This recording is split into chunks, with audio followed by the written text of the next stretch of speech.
Hey there YouTube, this is Fishhead Harrison and I'll be doing a profile on my Harpie deck. I've been playing this for probably 10 years now and it's gotten to a pretty good size and strength, so let's see what I got going. I played 2 Harpie Queens because they have a really great effect, they have a nice attack, and it's only 4 stars, so yay!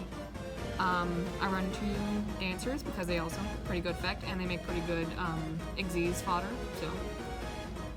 Run Harpie Channelers because same reason, they have great effect.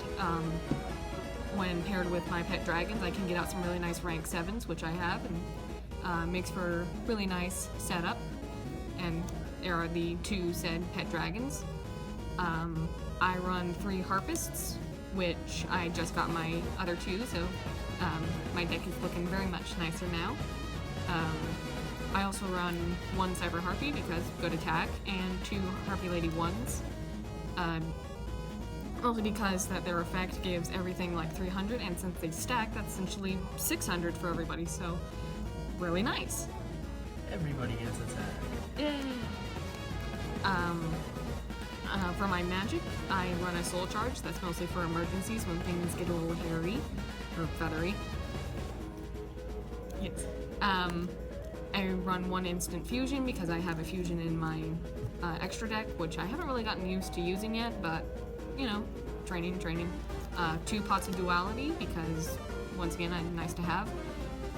2 MSTs because why not? Pretty standard for a deck. I run only 1 Elegant Egoist because of some of my card effects, I can actually recycle this from the graveyard, so it kind of frees up just to have 1 Elegant. Unless it gets banished, then that's not fun. And then for my other actual Harpie magic cards, I run 3 Field Spells, which are Harpie's Hunting Ground. I hate this card. Most people hate it because with it on the field, every time I get to summon a Harpie Lady, I also get to destroy a spell or trap, either my opponent's or mine. There go my pendulums. Yep, and why I say mine is because I also run 3 Hysteric Signs, which are super awesome, that give me an elegant when I make one, and when I destroy it, I get 3 Harpies to my hand from my deck, during the end phase, of course. So, it makes for a really powerful setup for my magic cards. Now, my philosophy when it comes to traps is that I like to ruin people's days, and that's pretty much what I do with all my trap cards. So, you got your standard bottomless, very useful, only 1 of course. Recently got a Trapix Nightmare, which I haven't used very much, but I'm still learning it and looking nice. 1 Solemn Warning because it's just fun to ruin people's day, like I said. Icarus Attack I've actually been starting to use in a different method now, probably a more useful method where, like, if I'm about to lose a Harpie, I just tribute it, get rid of my enemy's 2 cards, and then also can work to get rid of my Hysteric Signs. So, yeah.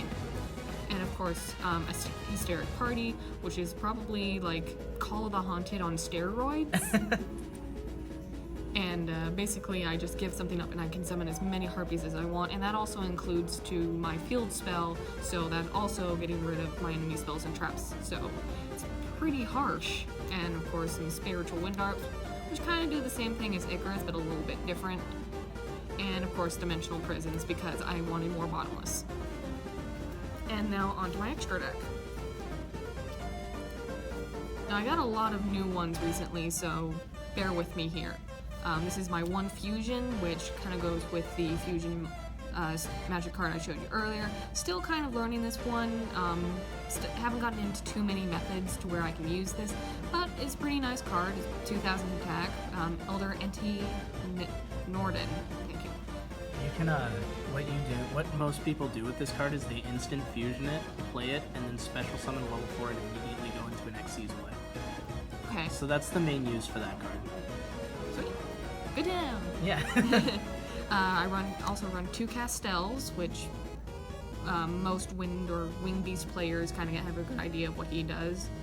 And of course, I'll save this one for later. A Lightning Chidori, which I got from fixing a sweater. Evil Swarm Orbos, which is also a recent one that I've gotten. I haven't really had time to use it. Karen Gordon, I think. No one knows how to pronounce it. Yeah. An Abyss Dweller, which I got some time ago. Don't really use it because I could use other cards for it instead, and better attack, better effects, but I keep it anyway because it's pretty. And Silent Honor Arc, that's pretty good. 2, Ice Beat Zerifying, because she has a fantastic effect when I get to use it. Basically, negate effects of my enemies and gain like a bunch of attack from it for each card of it when it succeeds. So I've gotten this thing up to like 4,000 in one go, and it's just beautiful. Master of Blades, which I've had for a long time, and Ragna Zero, which I actually drew her. Didn't have to trade for her, which was awesome. And one of my favorite cards that's actually a Harpie card to use is Harpie's Phantasmal Dragon, which I absolutely adore using it because basically it's an impenetrable shield for 3 turns, and I get to deal my enemy like 6,000 attack. It's really awful for them, but great for me. And on to my rank 7s, I got Dracosac and Big Eye. Now, Dracosac I don't use as often. I really like using Big Eye, just because it means that I get to take my enemy's stuff. I can't attack that turn, but my enemy no longer has, like, a Michael. You can't attack that turn, but who the hell cares? He just stole a 4,000 attack monster. Yep.